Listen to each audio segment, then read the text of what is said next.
Tit नाम का एक छोटा सा गांव था। उस गांव में दिनेश और चंदू नाम के दो दोस्त रहा करते थे। दोनों ही आलसी मिजाज के थे और कुछ नहीं करते थे। अगर उन्हें पता चलता कि कहीं दावत हो रही है तो वो वहां ऐसे ही बिन बुलाए चले जाते और जरूरत से ज्यादा खा कर आते।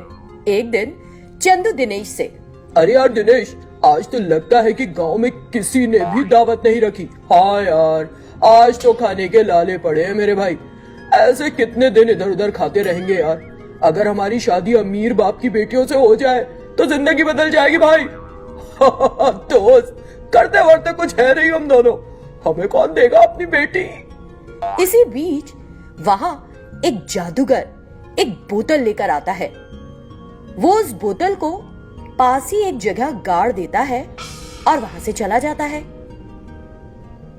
ये देखकर दोनों दोस्त आपस में, तूने देखा, उसने वहां कुछ गाड़ा और चला गया। चल चल देखते हैं वो क्या है।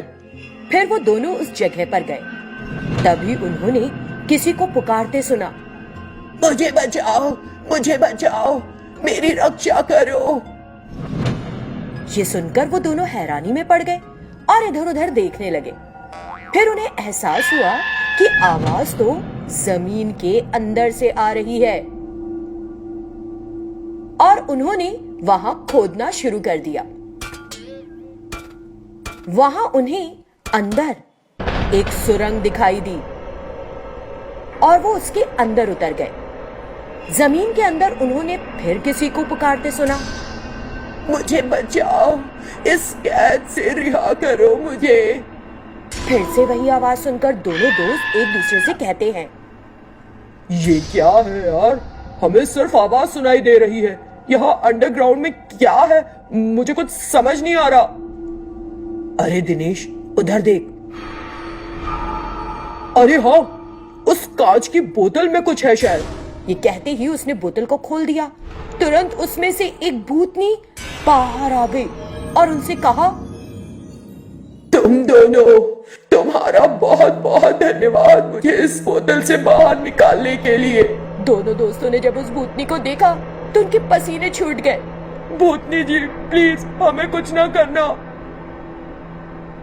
मैं कुछ बुरा नहीं करूंगी तुम्हारा। तुमने तो मेरा बड़ा भला किया है।